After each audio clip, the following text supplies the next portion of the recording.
Un saludo a todos nuestros seguidores de quienique.com. En este medio seguimos abriéndole el espacio a todas las voces que aspiran a llegar a la Casa de Nariño el próximo 29 de mayo. El día de hoy tenemos como invitada a la doctora Ingrid Betancourt, candidata presidencial del partido Oxígeno Verde.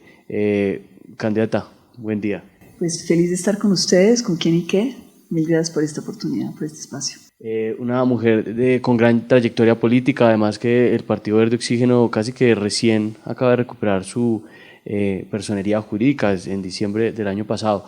Me parece muy interesante que en los últimos días una de las noticias que la ha puesto a sonar es precisamente este gran diálogo, esta gran conversación que usted propone para las diferentes fuerzas políticas. ¿Nos podría explicar un poco más sobre esta apuesta? Sí, yo creo que la polarización nos está volviendo ciegos y no nos deja ver lo que es obvio. Es decir, en los dos candidatos que están punteando y que están, digamos, siendo los protagonistas de esta polarización, tenemos gente que los está apoyando, que hacen parte de lo mismo.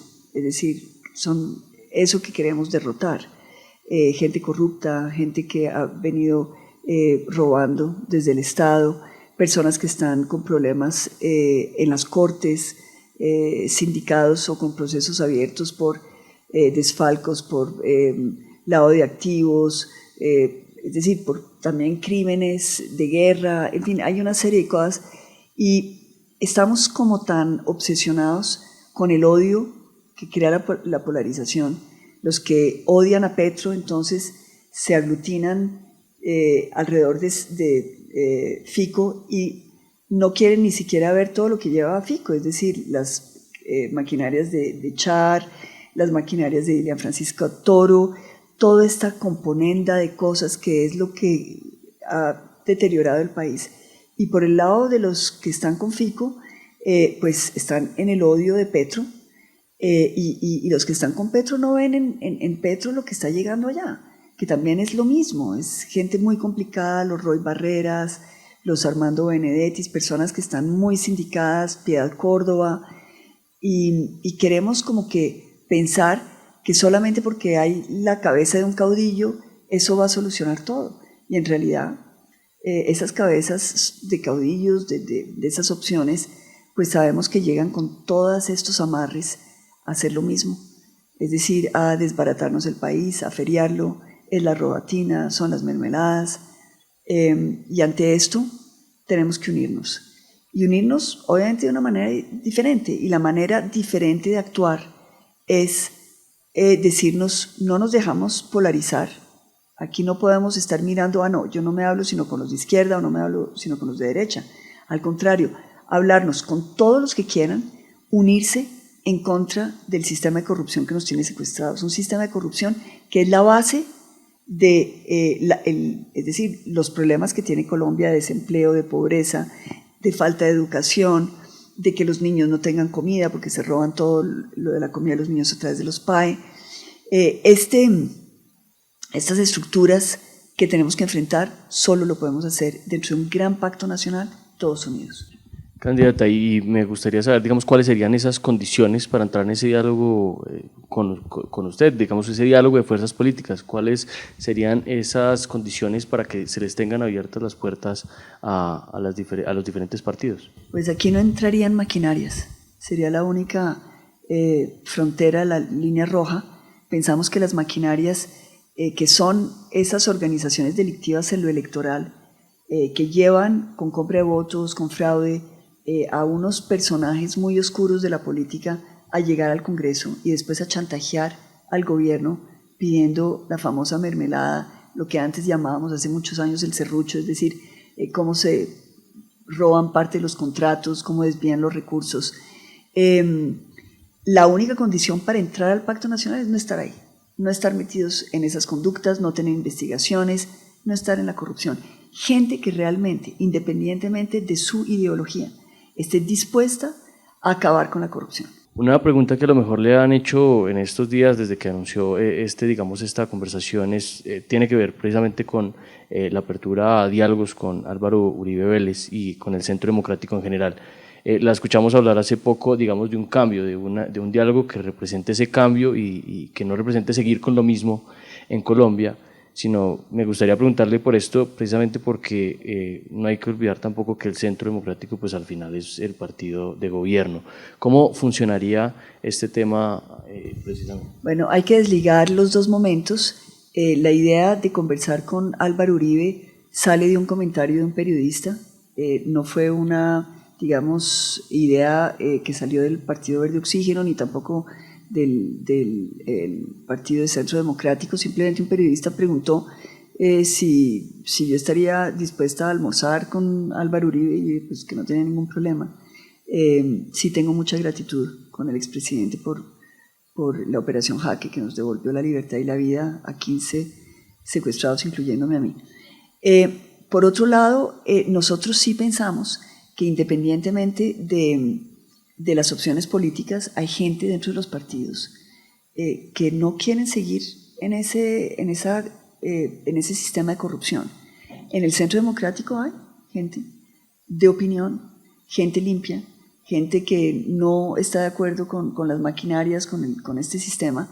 Lo hay también en el Pacto Histórico. Hoy estuve conversando con personas del Pacto Histórico que no se sienten cómodas con la llegada de Roy Barreras, de Armando Benedetti y efectivamente con ahora las indicaciones del lado de activos que están sobre su cabeza, el tema de Piedad Córdoba, que es muy grave, y sienten que no están a gusto, a pesar de que ideológicamente sí están con Gustavo Petro.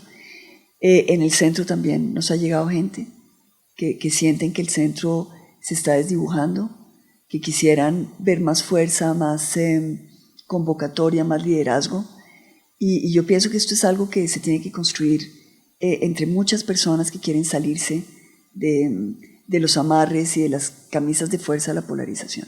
Justo sobre eso le quería yo preguntar, usted llegó, digamos, a la Centro Esperanza, que era considerado como la que iba a liderar el centro político en esta ocasión. Para usted, candidata, ¿qué significa el verdadero centro? ¿Qué es el verdadero centro? El verdadero centro son los colombianos. Los líderes podemos interpretar la voluntad de los colombianos, pero los colombianos tienen que saber que ellos son los que definen lo que quiere Colombia. Y yo pienso que en este momento la gran mayoría de colombianos no se sienten representados ni por Fico, que es, digamos, lo que ya conocemos, ni con Petro, que sería como un salto al vacío, y de pronto con un gran peligro de transformar a Colombia en una Venezuela, en un riesgo de perder nuestra democracia. Entonces estamos entre el salto al vacío y un pasado que no nos gusta. La mayoría de los colombianos no están ahí, no sienten que eso les corresponda, y nosotros tenemos la obligación como colombianos de darle a esa gran mayoría de colombianos una opción de voto el 29 de mayo.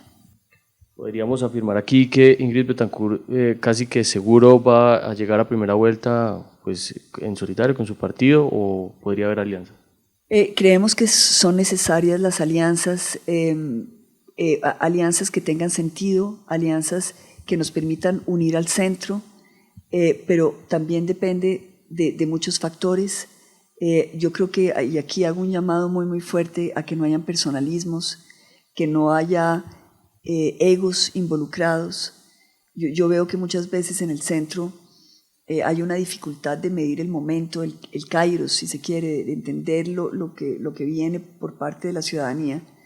Y yo creo que eso tenemos que trabajarlo de manera que no sea una talanquera para poder unirnos.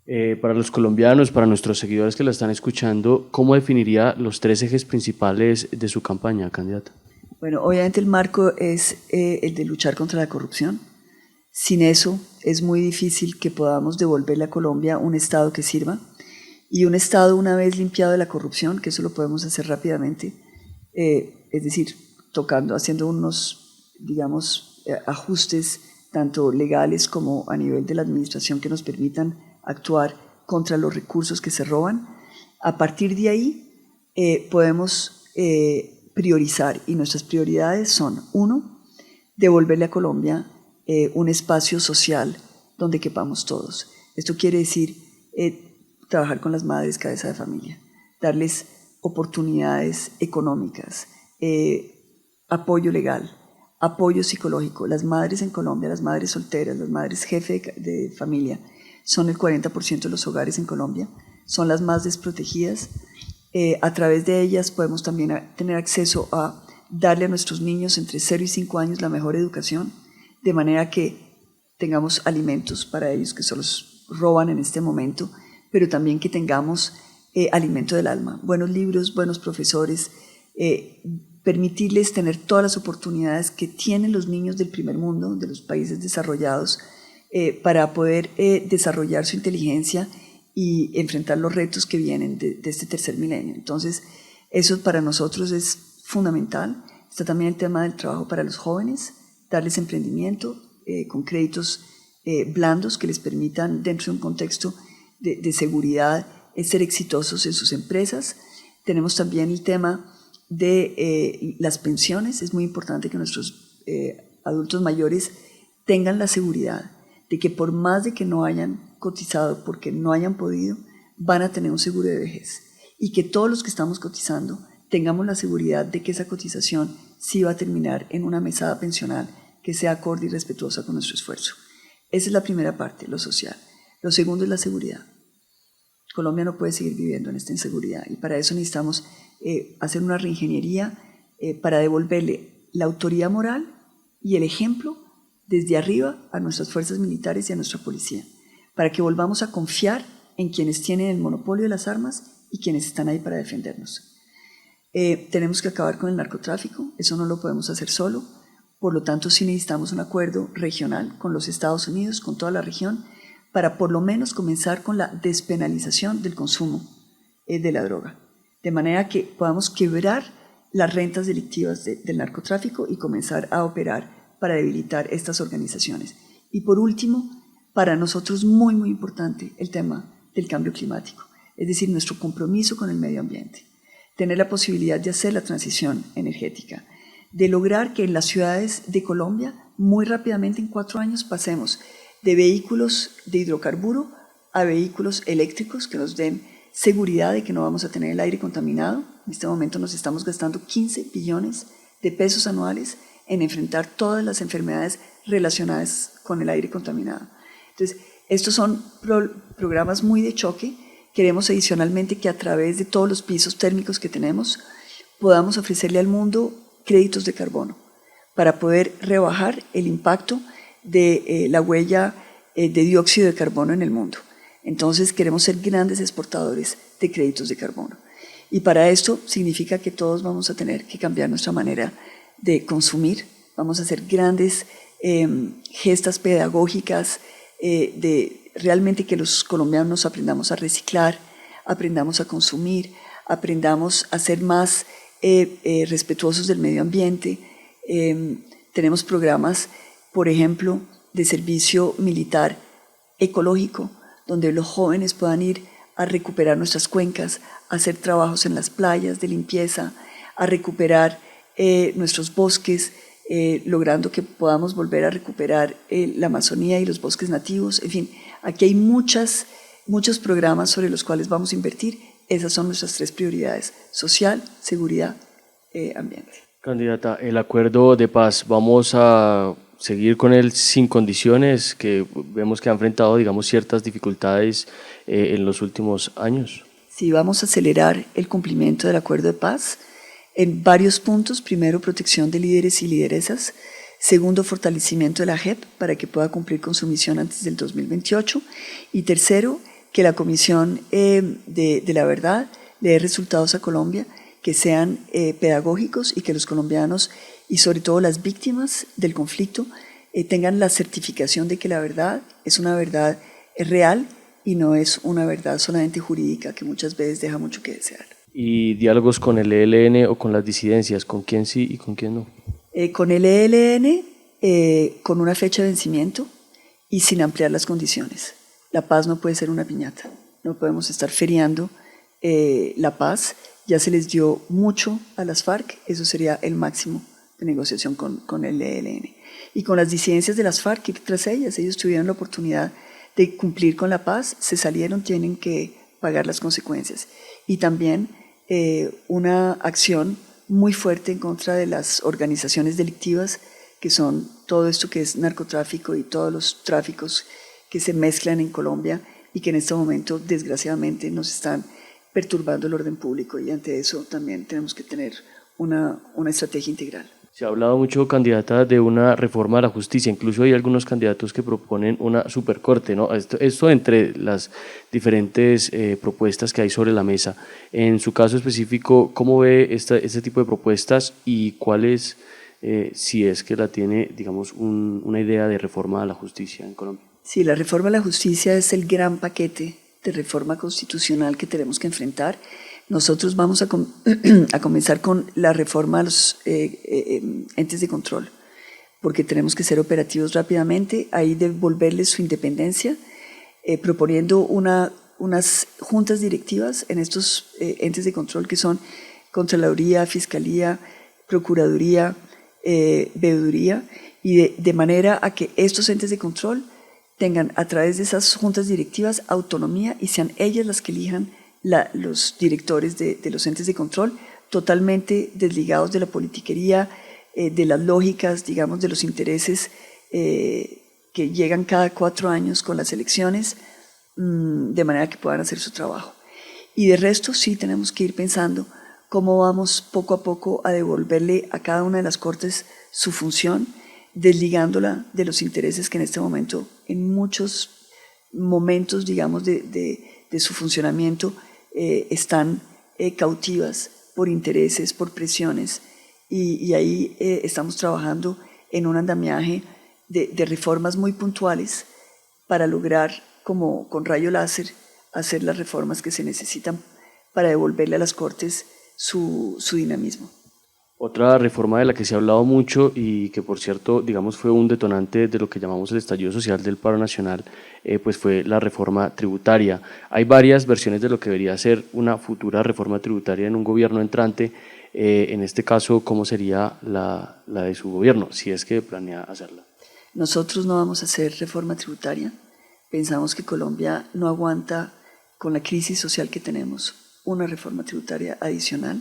Adicionalmente, somos del concepto de que el Estado colombiano no es legítimo, los colombianos no saben a dónde van sus impuestos, una tercera parte de los impuestos se los roban, la Contraloría habla de 50 billones de pesos anuales que se van en corrupción, 40 billones en elusión y evasión de impuestos, el presupuesto nacional es de alrededor de 350 billones de pesos, esto es un tercio, se iría en corrupción.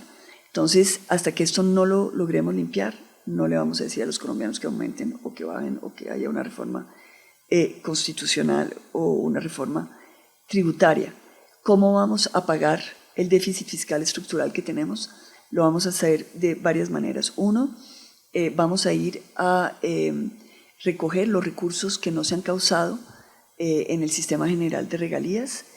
Vamos a flexibilizar la manera como se puede llegar a estos recursos que en este momento están taponados. Es muy difícil obtener estos recursos, razón por la cual están, digamos, rezagados en el Ministerio de Hacienda. En este momento hay 9 billones de pesos, esos 9 billones son una parte de una reforma tributaria. Después entonces tenemos el diferencial de precios en el precio del petróleo, que ha subido bastante el precio del petróleo, hoy estamos a $110 el barril. Cada vez que aumenta de $10 son 3.5 billones adicionales para el presupuesto, con un precio de referencia a $70 el barril y un precio medio de 90, tendríamos para los años que vienen más o menos unos 7 billones adicionales para el presupuesto, y con esto podríamos nosotros cimentar las garantías necesarias para no necesitar una reforma tributaria. En caso de que esto, porque son variables que son exógenas, tendríamos entonces que pensar en una contribución excepcional por un tiempo muy limitado, un poquito como se hizo la contribución para la guerra, pero ahora la haríamos para la paz, para enfrentar la crisis social y poder ayudar en todo lo que son subsidios que queremos mantener, y ahí podríamos pedir una contribución a todo lo que son personas jurídicas y personas naturales que tengan ingresos líquidos de más de 3.000 millones de pesos. Entonces, con esto nosotros consideramos que tenemos la seguridad de que no necesitamos una reforma tributaria. Correcto, candidata. Manifestó que, digamos, le gustaría continuar con algunos programas subsidiarios y este gobierno, digamos, ha tenido bastantes. ¿Con qué ojos ha visto usted, digamos, el gobierno Duque y con cuáles programas o con cuáles ejes programáticos de su gobierno podría llegar a continuar si en caso de usted llegara a la presidencia? A nosotros nos parece que en la situación de crisis actual, crisis social, es importante mantener el nivel o el volumen de transferencias sociales. Ahora hay muchas. Están Familias en Acción, Jóvenes en Acción, están Colombia Mayor, está los BEPS, que también es una forma de subsidio, en fin. Lo que nosotros pensamos es que tenemos que racionalizar la manera como entregamos estos subsidios. Nos hemos dado cuenta que muchas veces hay familias colombianas que acumulan los subsidios y hay otras que no tienen acceso a ningún subsidio. Entonces necesitamos racionalizar la manera como se distribuyen los subsidios, logrando llegar directamente a los colombianos, y para esto estamos proponiendo que sea simplemente con la presentación de la cédula que los colombianos puedan acceder a este tipo de ayudas. Candidata, para los jóvenes, digamos, hay muchas problemáticas actuales, lo digo, soy joven también, la educación fue uno de los problemas, digamos, grandes del paro nacional, también el empleo, hay muchos jóvenes, digamos, saliendo del país porque no ven oportunidades en Colombia. ¿Qué le diría usted a un joven que la está escuchando y que usted le va a decir, venga, le voy a dar esta propuesta a usted? ¿Cuál es esa propuesta principal para la juventud colombiana? Hay dos propuestas, una de educación y otra de trabajo. A nivel educativo, nosotros queremos que los colombianos puedan educarse gratuitamente en todo lo largo de la escolaridad, incluyendo la universidad. También queremos que aquellos que van al exterior vuelvan. Entonces, por lo tanto, vamos a devolverle su razón de ser al ICETEX. El ICETEX es una institución que fue concebida para que los muchachos y las muchachas de bajos recursos pudieran acceder a educación en el exterior, con el compromiso de que volvieran. Ese esquema de financiación de la educación tenía como lógica que al volver con sus grados y con sus diplomas y tener un buen trabajo en Colombia, pudieran ellos mismos establecer el ritmo de pagos en función del sueldo que iban a ganar. Esto se destruyó porque decidieron hacer del ICETEX un banco, como cualquier banco, como si uno va a cualquier banco a pedir un crédito educativo, y le quitaron la sustancia diferencial al ICETEX. Lo vamos a devolver de manera que los colombianos y las colombianas que están estudiando tengan la posibilidad de recursos baratos, blandos, en buenas condiciones de crédito, sin que se ahoguen, sin que queden colgados en sus pagos y sin que esto se vuelva un problema de vida. Eso es educación. A nivel, bueno, yo obviamente tendría que comenzar por la educación de los 0 a 5 años, que es ahí donde todo se gesta. Y si queremos tener colombianos listos para aprender de toda esta tecnología de punta que nos está llegando, necesitamos estar desde el principio dándole los elementos para ser exploradores intelectuales, científicos, y esto nos toca redireccionar nuestra educación. Ahora, desde el punto de vista del trabajo, es muy importante el crédito blando para los jóvenes y para las mujeres jóvenes. Es muy importante porque en este momento los jóvenes tienen creatividad, tienen ideas y no tienen medios para comenzar sus emprendimientos. Estas líneas de crédito les van a permitir formalizarse de entrada, como son líneas de gobierno, van a llevar la formalización, es decir, que estas empresas nazcan ya con la posibilidad de tener no solamente acceso a salud, sino también a pensiones. El paquete va completo. Adicionalmente, los vamos a poner a trabajar con las universidades, de manera a garantizar que sus ideas de emprendimiento, sus proyectos sean exitosos. En este momento, en Colombia, 75% de las empresas que quiebran al año están en cabeza de mujeres. Y por eso necesitamos darle a las mujeres un gran apoyo, de manera que ese esfuerzo de invertir pues no se pierda en el transcurso de la gerencia de sus proyectos de emprendimiento. Adicionalmente, vamos a hacer lo necesario para que aquellos jóvenes que en este momento están entrando al mercado laboral de una manera nueva, que es a través de las plataformas, que es a través de las ventas por internet, que es a través de las ayudas, digamos, de esta nueva forma laboral, puedan tener toda la formalidad requerida, es decir, salud, pensiones, accesos a créditos de vivienda, todo lo que trae la formalidad. Y para eso vamos a hacer modalidades modalidades de salarios mínimos por hora, porque hoy en día sabemos que a los jóvenes les gusta tener varios trabajos, no les gusta tener jefe, no les gusta tener trabajo de oficina, les gusta tener su libertad y que les respondan a sus capacidades de aportar a estos proyectos que muchas veces se mueven a través de las redes. Para eso tienen que estar pagados, es decir, que cada hora también conlleve el pago de la formalidad, es decir, sus pensiones y su salud. ¿Una contratación por hora?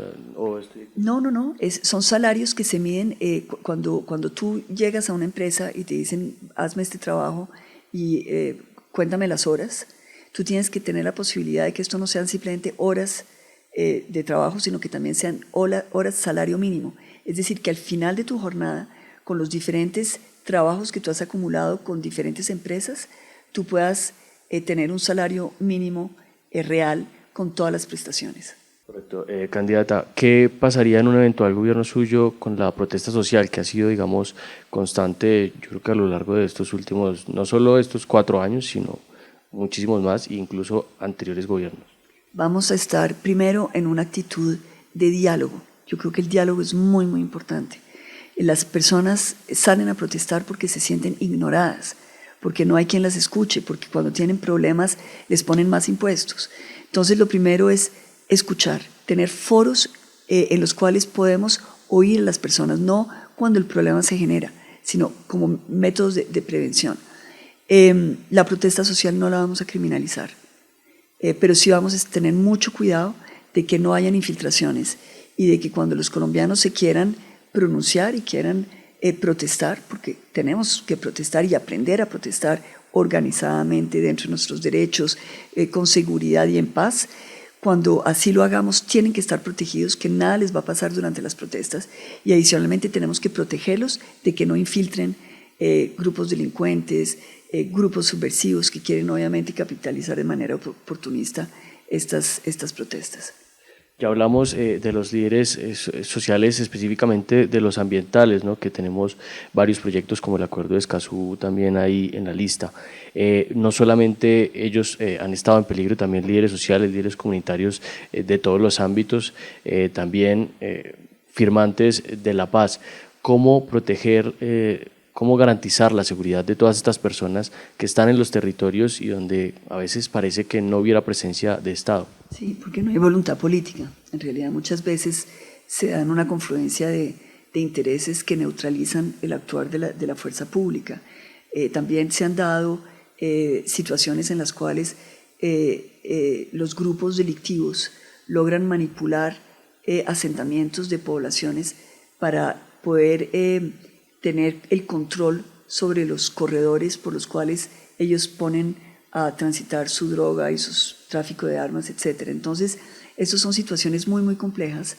No tienen realmente, digamos, uno no puede aplicar a todo el mundo la misma receta, pero sí podemos hablar de una estrategia. Una estrategia es como un trípode en el cual tenemos primero el actuar de la fuerza pública, un actuar que tiene que ser, como lo decía anteriormente, con autoridad moral, con ejemplo, de manera que la tropa sienta que está protegiendo a los ciudadanos y que realmente su función es esa, independientemente de la manera de pensar de los ciudadanos, que pueden ser diferentes a las de otros, pero ese derecho tiene que ser garantizado por la fuerza pública con confianza con las comunidades. Segundo, necesitamos implementar una estrategia de coordinación de inteligencia militar, pero inteligencia también de los gobiernos locales, y inteligencia también popular de las personas que puedan darnos información para poder prevenir hechos de violencia. Y por último necesitamos activar a la Fiscalía, porque la Fiscalía lleva muchos años ausente de estos territorios y cuando se dan estos problemas muchas veces es la fuerza pública la que tiene que arrestar a los culpables, los devuelven a los meses porque no se pudo tener las pruebas, no hubo juicio y volvemos al mismo problema. Entonces es necesario tener como la política integral y esa política integral va de la mano también con una presencia del Estado.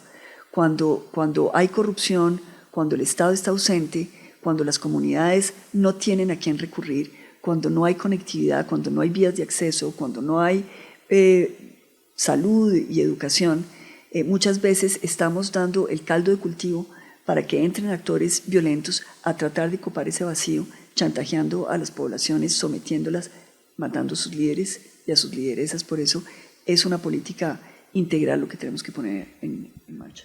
Candidata, su fórmula vicepresidencial es José Luis Esparza, que al final, si no entiendo mal, fue el comandante de la Operación Jaque que terminó con su liberación.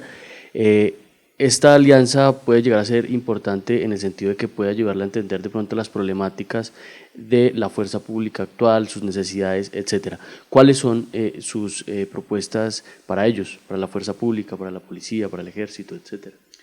Bueno, el ejército primero es, yo pienso, en el continente, el ejército mejor preparado que tenemos, es decir, en todo el continente. No somos el más grande es el de Brasil, pero sí el de mayor capacidad, el de mayor entrenamiento, es un ejército extraordinario.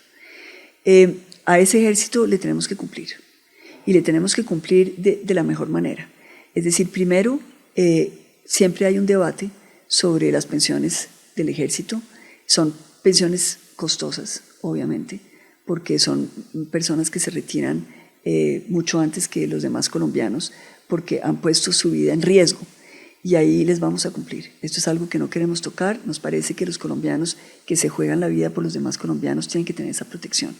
Ahora, lo que sí queremos es que esos colombianos que salen en edad temprana de retiro deben tener la posibilidad de buscar una actividad que no sea una actividad, digamos, a la sombra. Hemos visto casos, por ejemplo, de colombianos que después de retirarse terminan involucrados como mercenarios en otros países.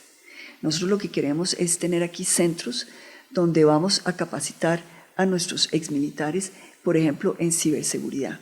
Ese es un tema muy, muy importante, porque el mundo de hoy es un mundo en el cual nos atacan físicamente, pero también nos atacan a través de las redes. Y ahí tenemos que tener todo un ejército de personas que desde la inteligencia y desde el compromiso y desde los valores del ejército puedan protegernos a todos los colombianos de esos ciberataques que pueden llevar a guerras físicas.